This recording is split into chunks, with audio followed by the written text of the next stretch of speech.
Hey, what's going on, guys? Crowbat for the win, Danza here today, and I'll be your host for Around the Rhyhorn, Season 4, Week 7. I'm privileged to be here today with 4 panelists. Give Danza his waffle maker, damn it! Hashtag Wafflegate. Oh my gosh, we've got hecklers in Around the Rhyhorn. Get out, hecklers.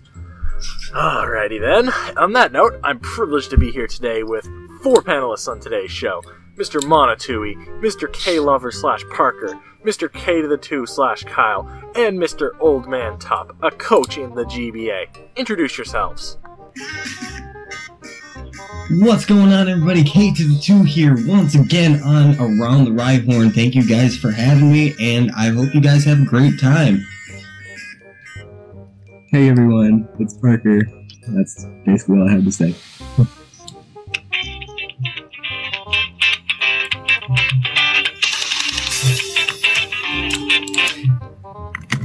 How you guys doing? That's all I got. I don't expect an answer to that question. I'm doing well, thanks. What is hatching, Toga Peeps? Old Man Tup coming at you today. Coach from the GBA of the Pittsburgh Piratas. Gonna be spitting some mad lyrics at you with these 4 knuckleheads. The first time a coach has appeared on Around the Rhyhorn, and we're gonna show these nubcakes what it's like in the big leagues. Awesome. Thank you all for joining us this week. Alrighty, so here's our introduction for the day. I'm going to say a phrase that relates to the GBA this week, and you guys are welcome to respond however you can. This week's word is surprise! Let's hear your thoughts.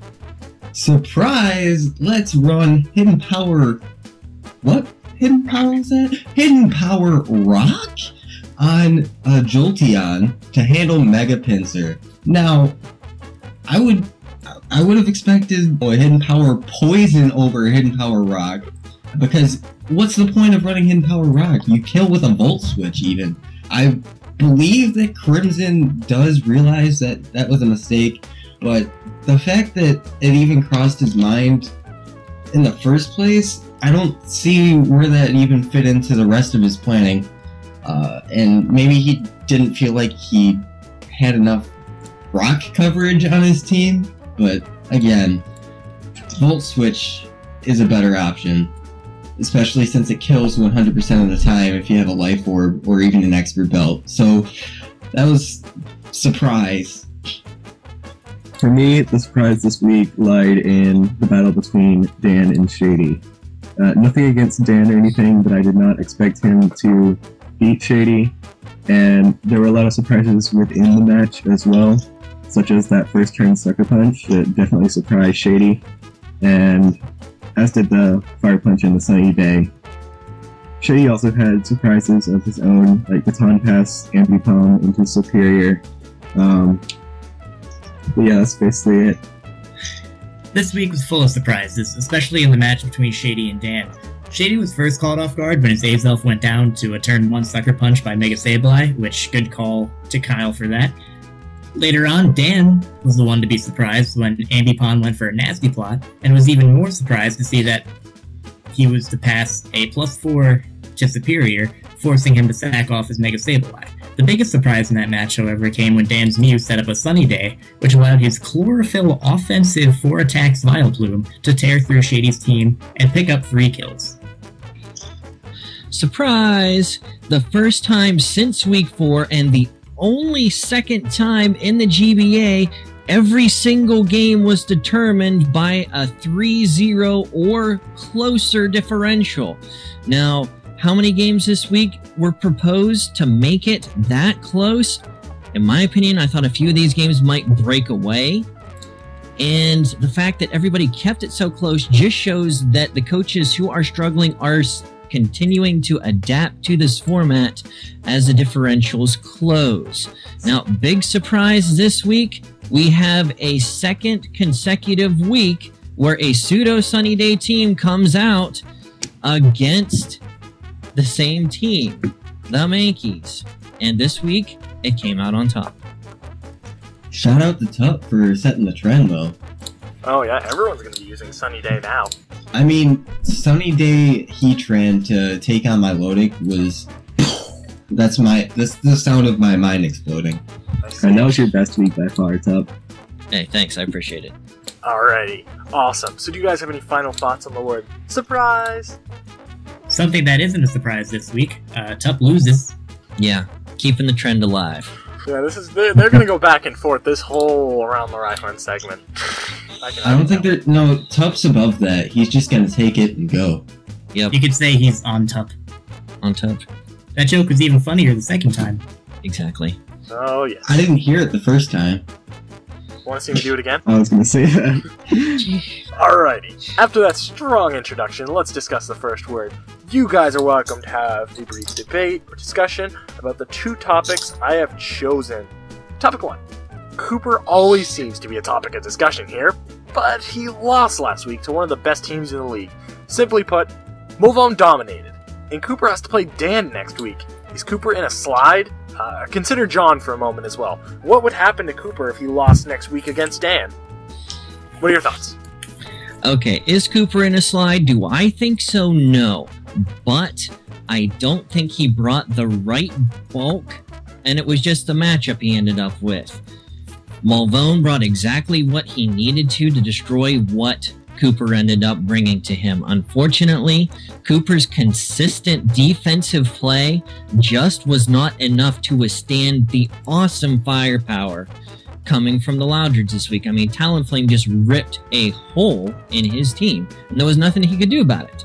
Now, as far as going with John is one game back after this week, and the schedules coming up are somewhat in John's favor, but John also has a negative 11 differential on Cooper. He's 11 back in the differential. So even if they end up with the tie, I don't know. I still think that Cooper is going to end up atop the division.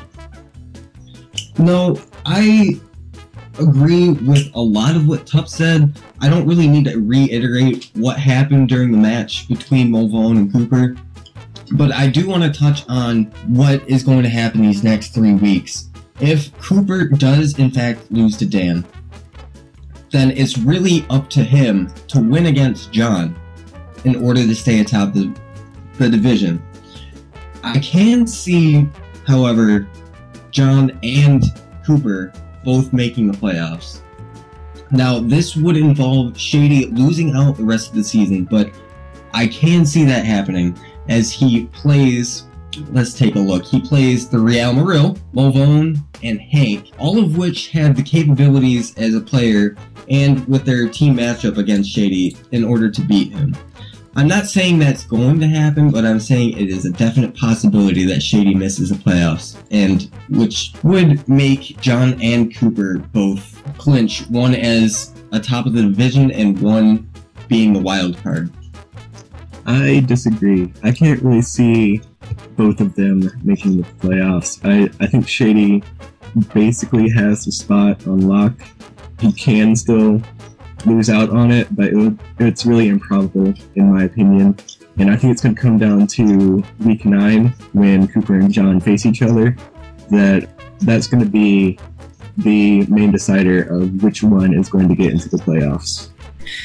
Although Cooper is currently ahead in both wins and differential, it's going to be a very close race to the top of the Diamond Division, primarily because Cooper has a much tougher schedule for the rest of the season than John does. John plays Crimson twice over the next 3 games, while on the other hand, Cooper has to play Dan Week 8 and Miguel Week 10. For John to make the playoffs guaranteed, I calculated this in my head, he either has to win all 3 matches with Cooper only winning 1, or if Cooper gets no wins out of the last 3 weeks, John needs at least 2 wins. That will guarantee John a playoff spot, which, looking at the lineup that Cooper has to go against, I think it's very possible that John could take over Cooper. Alrighty. Do you guys have any final remarks about Cooper, John, anything? Well, I was going to say, and then no. No, never mind. That's a no.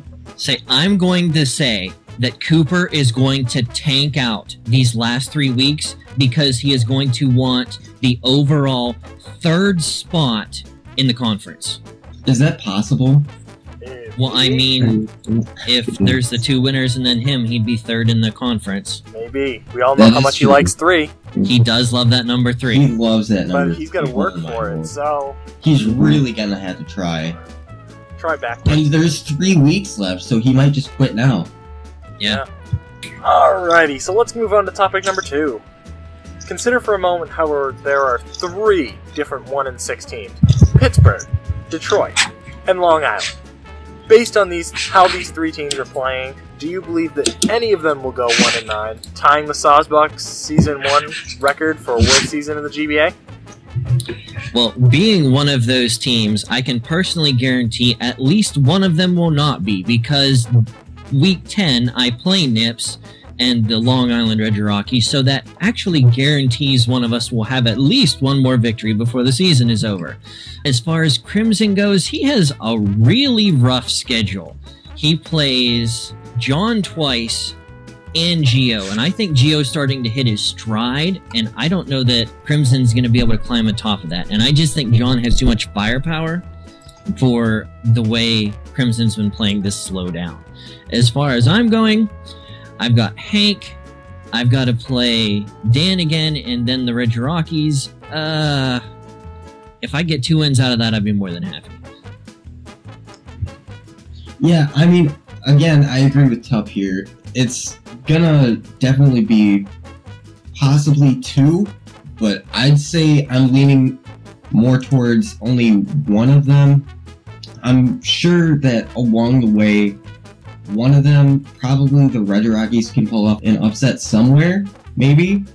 And maybe Pittsburgh can pull off an upset somewhere as well. I'm hoping to see that at least. And I really just, out of those 3, it leaves Crimson, and I really don't see him winning either one against John or one against Geo, as Geo has been showing up lately. Not just lately, but he's been showing up throughout the season and improving throughout the whole season, really. I can't really put my money on a Detroit team, even though I'd love to, because I'm from Detroit, but, you know. Yeah, Detroit's teams are known to choke. Look at the 2008 Detroit Lions, or look at the Detroit Gale Wings.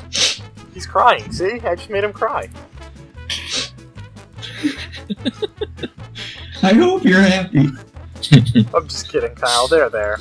I'll get you some milk and cookies and make you feel all better. It's alright, you won't get your waffle maker anytime soon. Alright, jokes aside. Next up. Yeah, I basically agree with what Kyle and Tup said, that, Crimson is most likely out of the 3 to go 1-9. I think that there's a possibility that whichever team loses the Week 10 matchup, whether it be Tup or the Red Rockies, they have a possibility of going 1-9, but I think they are the more likely ones to get an upset along the way before that battle even happens. So, yeah, that's basically all I have. I think 2 out of the 3 teams that are 1-9 are going to stay 1-9, that being the Detroit Steel Wings and the Long Island Reggie Rockies. I think the match between Tup and the Reggie Rockies is going to go into Tup's favor. I think he's going to plan well, and I think he's determined to not end tying the worst season record of all time with Steve. And on the other hand, I just don't... I like you, Crimson, but I really don't see you beating John, and I really don't see you beating the Giantes and Geo. Alrighty, so any final thoughts on 1-9, or possibly finishing 1-9 teams? I mean, none of them have Malamar, so it's not as bad. That's true. Alright. So I would just like to point out, of the current 1-win teams, I have the overall worst differential. Just throwing that out there. But you're the hardest worker out there. Okay, but still, I still have the worst differential in the league. I am technically in dead last. Yes, I mean, they still give out awards for Rudy, like the Rudy Award, the hardest worker. You got in there, at least, at the very end. Alright, I think we're ready to put a close on that. Next up is Talk to a Coach. Today we have Old Man Tup here, coach of the Pittsburgh Tatas. That's it. Exactly how you say it. That's exactly. I actually said it that way once in that video. So far, he's had quite a bit of a rough season, but he always plays his matches with a smile. And I know you guys have some questions for him, so ask away. Alright, Mr. Old Man Tup, I have a couple questions for you. Okay. Number one, considering Steve has nothing to block a spin, and Protect really didn't help this match, do you think it would have been better to run Rapid Spin on Hitmontop instead of Defog on a Choice Banded Crobat? Would it have been? Yes. Of course, in hindsight, that's obvious, but that was more to wear down things with the Toxic on the team that when I was team building I thought was a little bit better during the initial setup where I did everything. There was a late change right before the match, and that made it apparent that a few mistakes were made, not patching the holes that were left with that switch, being Porygon Z for Heatran at the last moment. Okay, that makes sense. And my next question for you, what do you think was the biggest downfall for you this season? Do you think it was poor play? Do you think it was a poor draft? Do you think it was a lack of planning? And what are you going to do in order to improve yourself to succeed in the next season? Well, I don't want to point fingers at anything or anybody. I believe I drafted extremely well. My draft was taken very well by most of the critics. I'm going to point this most to my inexperience in the format. And quite a few of the other coaches are experienced this, namely Crimson and Nips. Considering we all sit about the same spot, quite a few over predictions, which cost me big on a lot of matches. And like I said, I think was just trying to get adjusted to the format of the league and being a bit more accustomed with that format. I don't want to blow my own horn, but I believe I have improved steadily through the season as I am getting more and more accustomed to the way that the play differentiates from what standard play. Yeah, I can agree with that last statement. That's why I think you're going to beat Nips week 10, so don't disappoint me. Alright, thanks. Okay, so I got a couple questions for you, Tup. Mm-hmm. Number one, now, Pittsburgh Pirates, how are they doing this season? And how do you feel that your team really resembles the real-life Pittsburgh Pirates? Say, actually, the Pirate season, aside from the fact I haven't been winning lately and they have, the very beginning of the season pretty much mirrored. They had a rocky start, had a good span, which I'm going to say is my win over John, and then kind of slid for a little bit until they got into this groove in June and July. Yeah, I don't know. A small bit of mirroration there, but not a lot, because I'm still waiting to hit my stride and start winning matches. Who's your Andrew McCutcheon? Oh, who's my slugger this year? I'm going to have to say, just because it's put in the most overall work, I'm going to say Mega Alakazam. Alright. And here's my second question. Has the controversy on whether people have saying Piratat is wrong affected your playing this season? Not really. I mean, I have a very difficult... My real last name is extraordinarily hard for the common person to pronounce, so I'm very familiar with mispronunciation of names. It was just one of those things. I wanted to make it perfectly clear. This is how it is said, but you're more than welcome to say it any way you wish. I think it would be foolish to blame my play on the way people are pronouncing my name. I mean, I feel like it could be a good excuse. Why not? Oh, yeah, but owning up to the mistakes today. Okay, now for my questions. Without giving too much away, what are your plans with the new Pokemon you got through the trade with Hank? How will they benefit your team, and why did you decide to trade Mamoswine and Crobat? Now, how are they going to benefit my team? I approached, and I'll say this because 2 or 3 weeks ago I approached all the coaches, and I took the Fizzy Stardust approach. If there's something you want, everything is on the table if I think it's going to benefit my team in the long run. And Hank was the one who came back to me first with the most interest. He was interested in getting rid of Tornadus, and he wanted Mamoswine, namely those are our only OUBs. And I told him, I was like, listen, I can't let go of Mamoswine unless I get a Mungus. And I really wanted a Mungus more than I wanted Tornadus, just because it pairs so well with a couple of my Pokemon to create defensive wall cores, namely Heatran and Slowking. And it was just small negotiation back and forth, and Hank just said, all right, he pulled the trigger. We sat down. How do I and a lot of people think that I got the short end of the stick, and I honestly don't. I think for what I lost, I think I got plenty back. Do I not have an electric community now? Sure. I sure do. But even more coaches have holes of quite the same caliber, namely a lot of teams not having a ghost Pokemon anymore, mine being included. But I look forward to getting Mungus in there with some shenanigans. I have even more stuff to throw into a Trick Room team now, which you will see before the season is over. No spoilers here. But yeah, I really look forward. Both of them get Regenerator, which is fantastic. It just bolsters my ability to come in, take hits, get out, and regen. Because regeneration is a huge issue on my team with folks not being able to heal themselves. Okay. Second question. I haven't done the math in my head, but you either are or nearly are mathematically eliminated from the playoffs. So what are your goals for the rest of the season? Goals for the rest of my season. Just continue my feeling out process for the GBA. Try to figure out where I fit into this format with playstyle wise, which I think I'm slowly and surely getting better at every week, as the games seem to get less and less sloppy. For sure. I just want to get in there, test a few unique sets that I've had since the beginning of the season that I backburnered because I wanted to try and produce a more, I guess, competitive product. And we're just looking to end the season having fun and not end with a sour taste in my mouth, probably ending what will be 2-8. Yeah, it's almost sort of like when you get your favorite cereal and then you go to pour the milk and then it's spoiled milk and then it ruins your cereal. Yeah.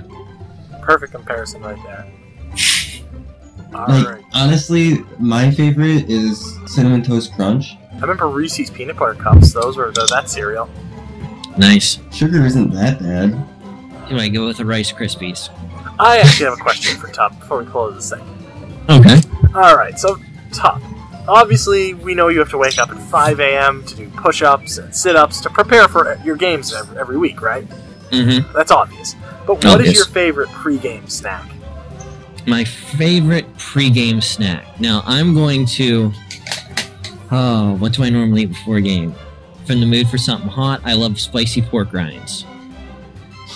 Any kind of sunflower seed is good. Because it eases the nerves, chewing the seeds. And also pistachios. I love pistachios. Alright. Dude, I had a business idea once for pistachios. What you do is you take the pistachio and you draw a little mustache on it and call them mustachios. Someone's gonna steal that. That's genius. Oh, shoot! I should have said that. That was my business idea. That's what I was going to live on for the next 40 years. I also had a really good business idea as far as pistachios go. See, the idea was you take a bunch of pistachios in your hand, you shove them down someone's throat, and then you take their money. Sounds very lucrative. Unshelled? I mean, I don't know. They can do whatever they want with the pistachios. I'm just happy to provide a service for them. Nice.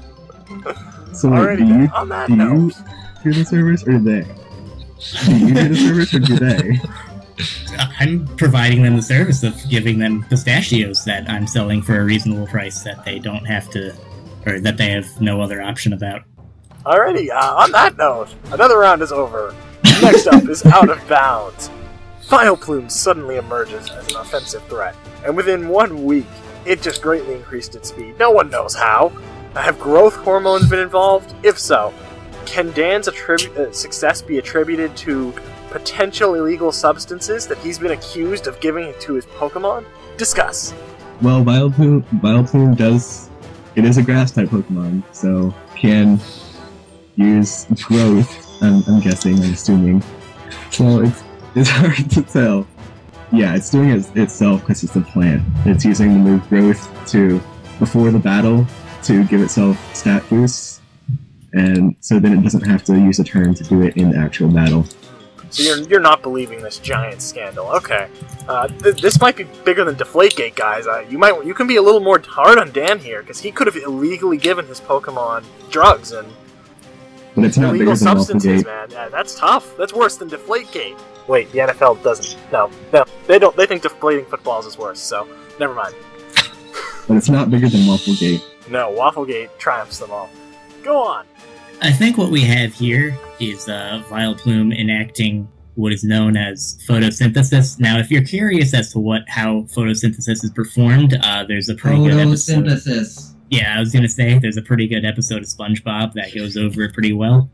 But right here, I would just like to define what it is. Photosynthesis is a process used by plants and other organisms to convert light energy, normally from the sun, into chemical energy that can be later released to fuel the organism's activities. Not only is Vileplume using illegal drugs to increase his speed and increase his offensive capabilities, but he's creating it himself within his own body. It's as if a pharmaceutical expert just, like, took a dump and then made medicine out of his dump that made him stronger. I don't know how good of an analogy that is, but I'm gonna assume it's accurate. That analogy was pretty crap. Yeah. I don't ever want to go to your pharmacy. I mean, what do you think is in any other pharmacy? Well, at least refined crap, not fresh from the pharmacist's butt. Okay, now my 2 cents on this, and I have first-hand knowledge of this, so I know for a fact that it is not anything artificial. Dan came to me the week before and saw that I had been fully skilled in the art of chlorophyll, and I trained Vileplume in the ancient art of chlorophyll. So, was it artificial? No, he just got some specialized training in, and Dan appreciates the ancient arts, and I can't knock him for that. What do I do? You want to see me do it again? Alright, Kyle, go ahead. Go tell Tup he's wrong. That he illegally trained Vileplume. You don't understand. I'm the one who actually taught Tup. Plot twist. I don't remember that. Tup knows all. But for real, it's like, might as well just nickname it Dat Good because Vileplume is putting in the work. Am I right? Yeah. I mean, I can't really say anything because Tup foiled everything. You can disagree with him and tell him that he's lying. But he's not.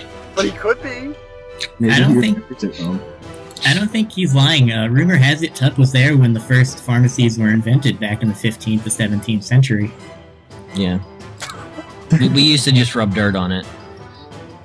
It worked for us back then. Yeah, you put mud on people's eyes and then they can see out of nowhere. It's crazy.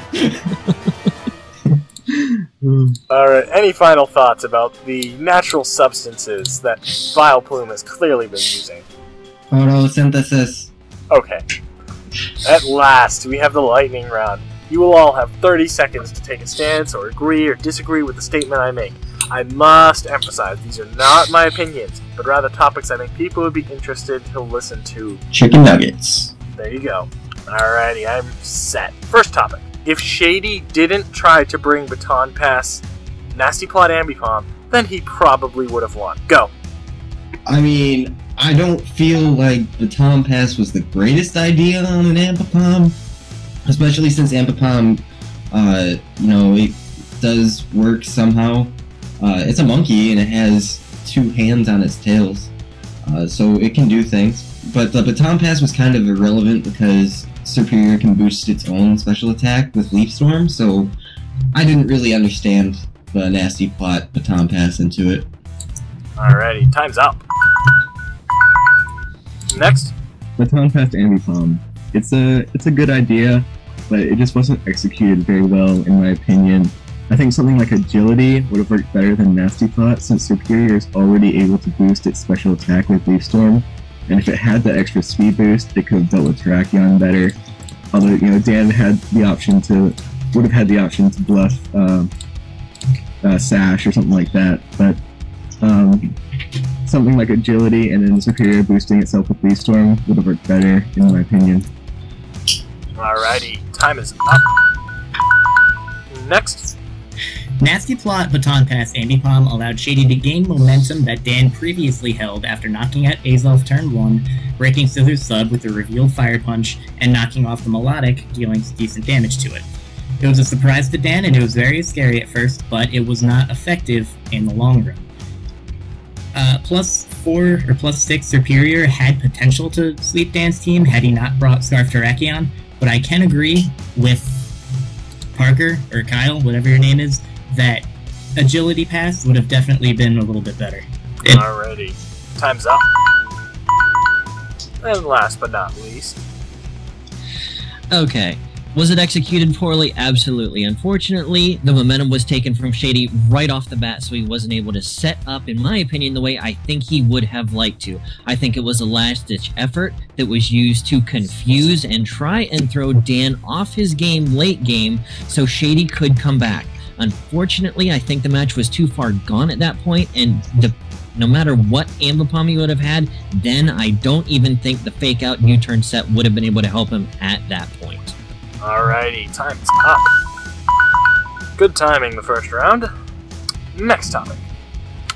John failed to capitalize on Miguel, so it is obvious that Cooper will make the playoffs and John will not. Go.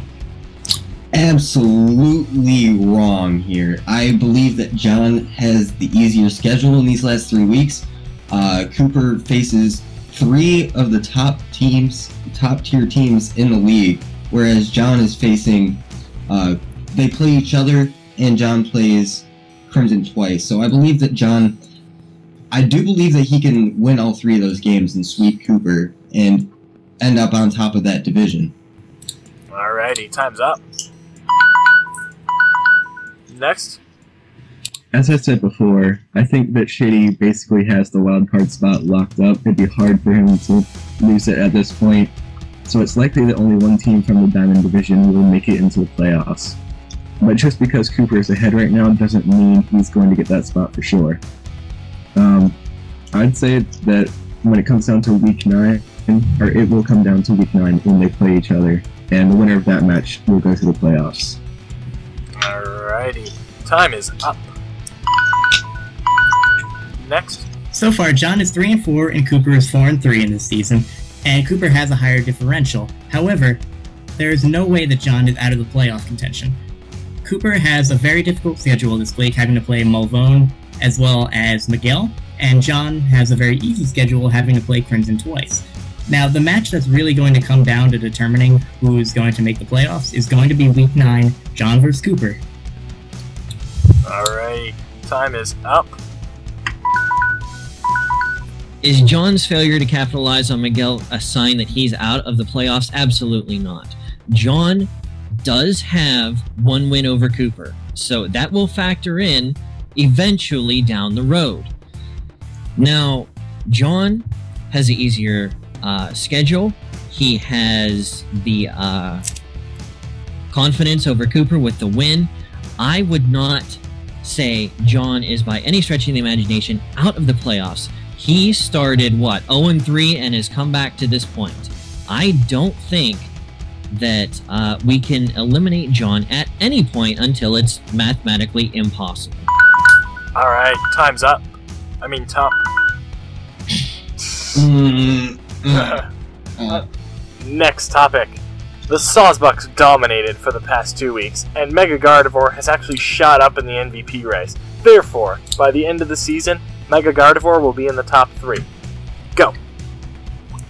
I do believe that Mega Gardevoir has the capabilities to end up top 3 in the rankings, in the MVP race. Mega Gardevoir does have some pretty good offenses going for it, and it does seem to have a pretty easy schedule coming up as it matches up well against easily the last 3 teams. So I can see it putting in work each against the Giantes, the Marill, and the Rampardos.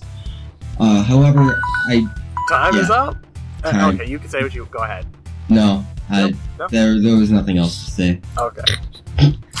Next. Well, I think that Mega Gardevoir is already in the top 3 in the MVP race, and it can definitely stay there. You know, this is really where it should be. Steve has now gotten more comfortable with his team, and now that he has, there's no reason why Mega Gardevoir shouldn't stay at the top of the league for the MVP. It's an extremely strong Mega, and now that its trainer is playing better, I would say that maybe even expect to see it pass Mega Pinsir and Rubel in the coming weeks.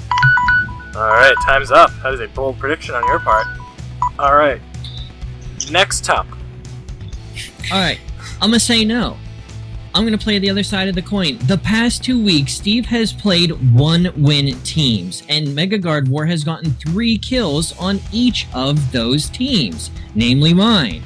Now, he's going to be playing Geo, who's going to be ready for it because we're talking about it. He's going to be playing Miguel, the best planner in the game. And then he's going to be playing Dan, and it matches up well against his team. And Dan is going to know that because Dan is going to be playing for a bye. He's going to want that win. Dan is going to come fire on all cylinders, and I wouldn't be surprised if Mega Gardevoir lucks out to get a kill, 1 kill in each of the next 3 games. Alright. Time's up. Mega Gardevoir is currently tied with Mega Pinsir for 2nd place for the most kills in the league with 12, and is 3rd in overall differential being at +8. Gardevoir has a decent matchup against the Giantes and a very strong matchup against the Real Morel and St. Louis Rampardos. Although Steve's last 2 opponents, being Crimson and Tup, are not the strongest competitors this season, no offense Tup, Steve did play well against both of them. If Steve continues to play well and plays smart with Mega Gardevoir, we could see it at the top 3 of the MVP race and maybe even number 1. Alrighty, time is up. Sorry, Mono, my bad. You know what my favorite thing to say is? What? Next to my favorite Spanish word, which is champiñones, my favorite thing to say is I edited it because I edited it. It's really hard to say. Okay. Yeah. So next up. Next topic. The Long Island Regirockies will upset the Loudreds this week by a margin of 3-0 or greater. Go.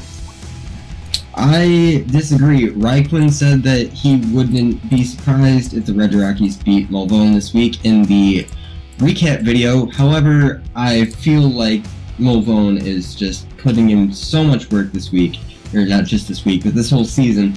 And Nips really I haven't seen him really turning things around too much. I feel like his attitude in the league has been sliding over the past couple weeks, and I feel Mulvone is going to put together a very nice 4-0 victory over the Regirockies. Alright, time is up. Next. The Regirockies have just never really gotten a foothold in the format. They've struggled consistently throughout the entire season, and they've just been consistently the weakest team in the league, whereas the Loudreds have been almost the opposite. You know, they were last on the power rankings, and you know they've been one of the strongest teams this entire season. And they're coming off a huge victory against Cooper, and I just can't see them losing this one. Alright, time is up. Next. I really can't see Mulvone losing against Nips, not just because of team matchup, because Mulvone's team does handle Nips' very well, but also as far as each of the coaches go. Nips has not impressed me with the way he's run his team and with the way he's played, whereas I think Mulvone has surprised everybody with his level of skill. Also, I will be kind of disappointed in Mulvone if he doesn't bring powered Solar Beam Talonflame for that Quagsire. Alrighty, time's up. Next Tup. Okay, do I believe that Nips is going to beat Mulvone 3-0? Absolutely not. Unfortunately, it's nothing personal against Nips being a fellow coach, but he just hasn't shown that he's been able to prepare for his matches, and even the ones that he has, he's having issues executing and keeping his head clear, unangry, and in the game. However, if he were able to make a statement this week, how quickly would it swing heads around to see Nips come out on top of one of the current best teams in the league? Alright, time is Tup. Alright, the last topic for the day. Shady versus Miguel will come down to some kind of hacks. That's how close the match will be. Go. I disagree with this statement. I'm going to sell that. I feel like Miguel, as he has proven throughout the season and through his D-League experience even, I feel like he's going to win 4-0 because he seems to do that every single week. He always seems to come in and dominate every single week. It's really hard to see him losing against Shady. Nothing against Shady, but I feel like Miguel is just that far and above everybody else in the league right now. Alrighty, time's up. Next. I'm actually going to disagree with Kyle here and say that Shady actually has a very good chance of winning. I know that's not the original question, but that's kind of what I have notes on. His win condition is going to be Rotom H, and he's going to bring that and play it well if he wants to win. And, you know, it deals, Victini can't touch it, Thundurus can't touch it, it can burn Mega Lopunny, it deals with Tentacle in certain situations. It obviously hurts Chestnut, Delayed, and Escavalier. It can burn Hippowdon, and Overheat will still do some good damage. Shady just needs to realize that. Never mind. No, go ahead, you can say your last few words.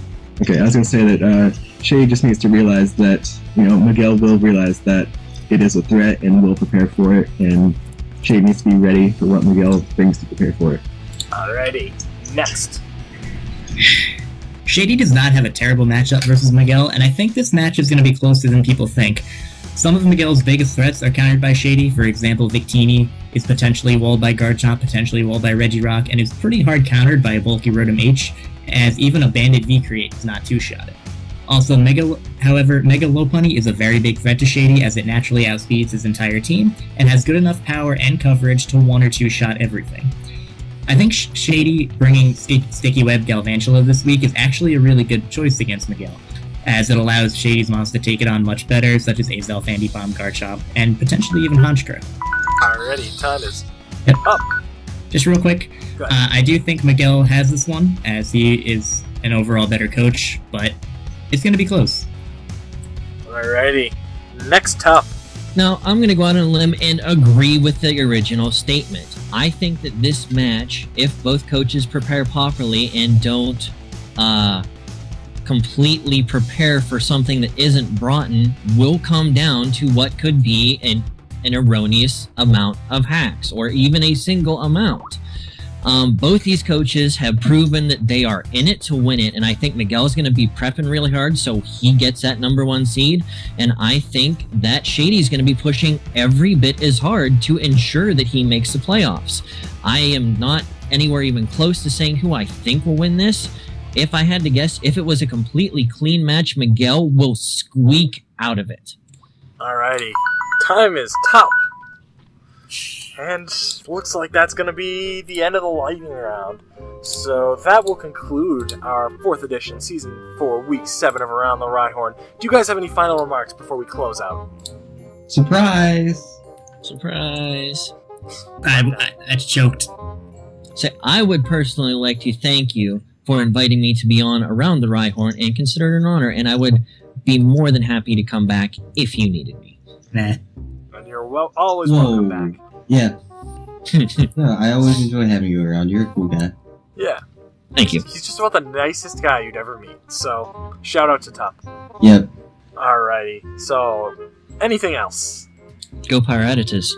Yep. Rat-a-tat-a-tat-a-tat-a-tat-a-tat-a what? Rat-a-tat. Pyratitis. Alright, on that note, we're on a 6-day, 23.5 hour break. I've put a straw poll to vote on the panelists you most agree with in the description, including Tup. He's votable. I might win something. He might win something. There you go. Make this man win something. Peace out. By the way, thank you everyone for your feedback on the last episode. It was one of the most popular to date and one of the most positive and re-encouraging to hear. We don't know who has won at this point either, so by the time this goes up, we will know, and it'll be in the description. Yeah, that's how close the voting is, so we can't say who won. Previous weeks, we've been able to say who won because there was quite a bit of a lead there by 5 to 10 votes, but if the person who's in the lead now only has a lead by 1, and it's been changing over the past day or two. So we'll see. Not only- It'll be in the description. Yeah, not only that, but the people in last currently still got more votes than I think anyone else in any other episode. That's true.